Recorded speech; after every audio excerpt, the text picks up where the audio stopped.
Well, I have to. With due respect, sir. I mean, I think that this accent on money and profiteering is frankly rubbish. It takes money to set up infrastructure. It takes money to get the best teachers in. It takes money to give the best education, to develop the best curriculums. It develops it takes money to fertilize the minds that you need to fertilize. The only business that governments should have, in terms of education, is to set up the framework, set up the rules and regulations, so that the field is a level playing field and there is no exploitation. Now, you talk of money in Delhi University, across the globe, in India, the Indian globe, in all government institutions, you have kids from very rich families. In this audience, there are bound to be kids from very rich families who are studying in government schools or in government colleges, who are paying, what, 300, 400, 500 rupees a month for fees, when their parents can afford to pay 5 lakhs or 2 lakhs. Why is it not means tested? Why is education not means tested, to the sense that those who are able to afford to pay higher fees pay the higher fees, and those who are able to afford, who are not able to afford the higher fees but are bright kids, pay the lower fees? Why is it that the disadvantaged, the scheduled castes and the Muslims are doing reservations without there being a pathway? Because these people coming from disadvantaged families already, they do not have the baseline skills. They are being pushed into reserved seats for which they are not prepared. Why is the government not talking in terms of preparing these people by investing in them in an extra 6 months, in some extra classes, in some extra developmental work? Why? Why are we talking in terms of such rubbish of, and downplaying money? Money is the lubricant that makes life happen. Money is the lubricant that makes society happen. I mean, so how can you turn around and say that... What about those who don't have the money? Well, means tested. I mean, in every sensible private institution... How many private institutes? How many... I don't want to actually get into the debate right now. Buzzer's time, your time therefore is up. How many private institutes? Why don't private institutes therefore then reserve 50% of their seats for people from economically disadvantaged sections and give them 75% scholarships? They don't do that. It's coming. They don't do that. Okay, we're going to get an answer from that. I'm very happy the debate is warming up. Speaking for the motion and therefore against the privatization of education, Uday Singh Rana from Hindu College. Go ahead, Uday. Before I go into semantics, let me just talk on general principle. And first, let me analyze the nature of our government, because it's not really a government that works in cahoots with private, etc., etc. What we're looking at here is a government which is a welfarist in nature, a country which is a welfare state. Now, what is privatization? Privatization, very simply, in its essence, means that the government has no business being in business. And now when government pulls out of certain sectors, it still stays back in certain essential sectors. Sectors such as healthcare, sectors such as railways, and sectors such as education. Because the people feels that, the government feels that these are very, very essential sectors, which everyone, these are services that everyone has the right to. Because education is not like a Lexus, which you deserve only if you have money. Education is something that you have a right to by birth. And this is why the government feels that you cannot leave something as essential as education, the fate of something as essential as education, in the hands of private players who may have no incentive to enter in the first place. What is the incentive behind a private body to open up a school in a rural area? Because the investment is too high and these people have no assurance of return. So there is absolutely no intention or no incentive for these people to go into a rural area. And also I feel that privatizing education, particularly in terms of school education, which I felt previous speakers have sort of missed out on, because privatization of education is not just higher institutes, we're also talking about schools here.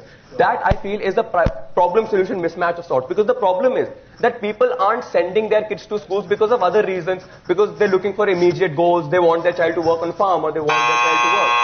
And thus demanding a higher fees of them is not really going to help the cause here. Okay, your 90 seconds is up. Assumption is being made here by some of our speakers today, and I want maybe this other side to address that if you have a profit motive, then you are not interested in high quality education.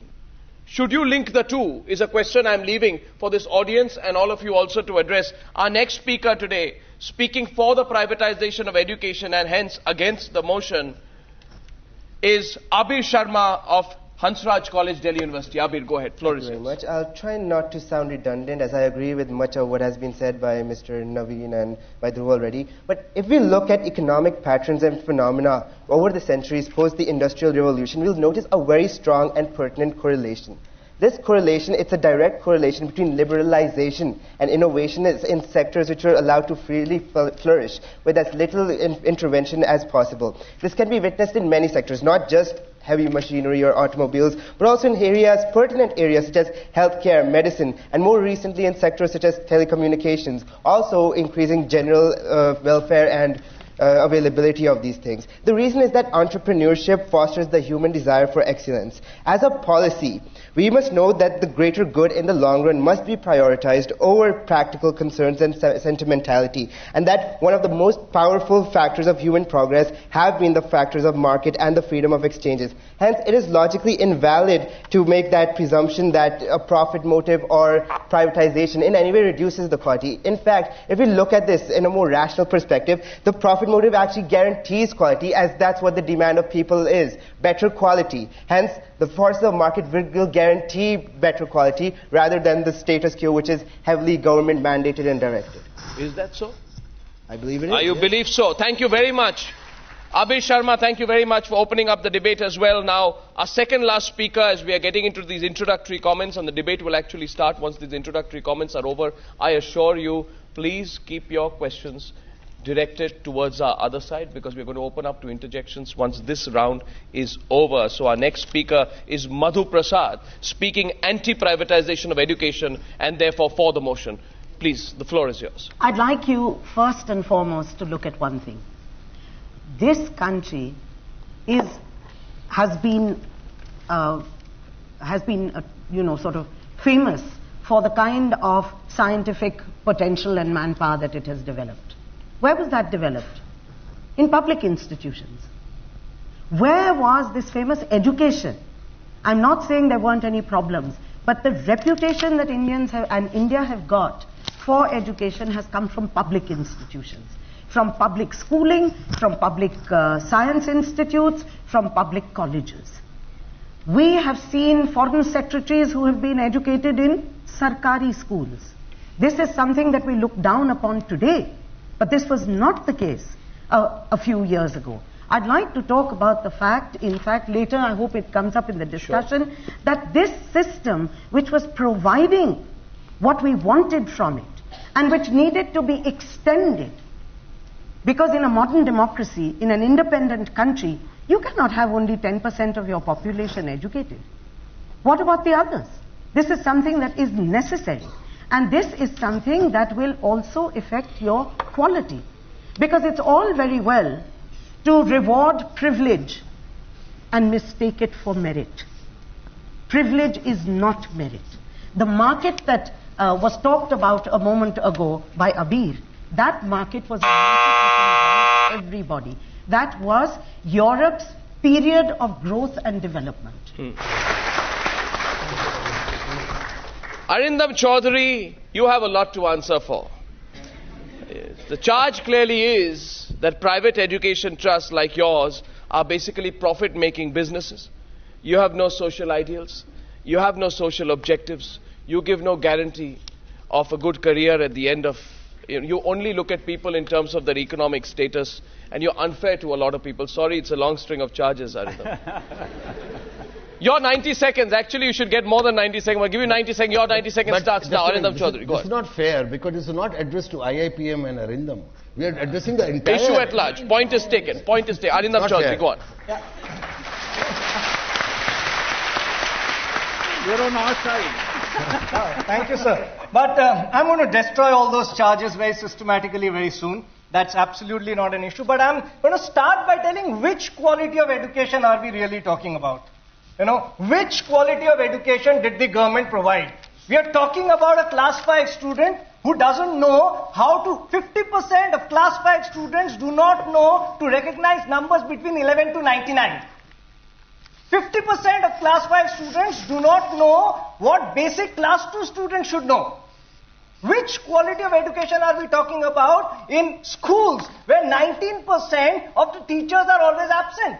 They're never present. Which quality of education are we talking about where in a country we have got about 2.4 million temples against just 1.5 million schools, and schools which are dilapidating, schools which do not have basic infrastructure, schools which do not have teachers. There are schools which run on one teacher. I mean, there are thousands of schools in Uttar Pradesh which run on the basis of just one teacher, one classroom. Schools which do not have basic toilets, because of which girl students are facing sexual harassment because of the kind of lack of infrastructure. Which quality of education are we talking about? And which quality of education has the private sector destroyed? I really want to ask.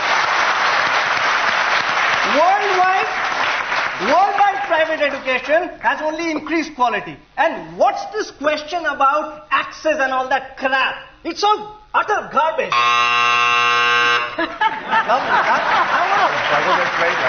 I'm going to talk about this access to education in a while as the debate 90 opens. seconds are up.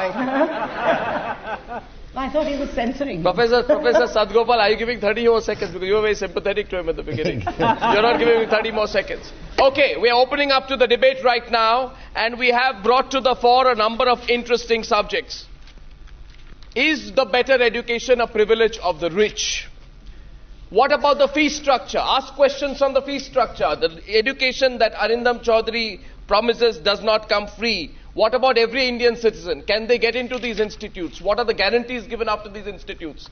If government colleges were so bad, then as Professor Madhu Prasad very rightly put out, how come generations of achievers in India have come out of government colleges and government schools? Are we to underwrite them all over? Is there a business and an industry? Foreign universities come and take over our educational system in India, then will we be guaranteed a better system? We are going to get into all these questions. I'm taking a very short break.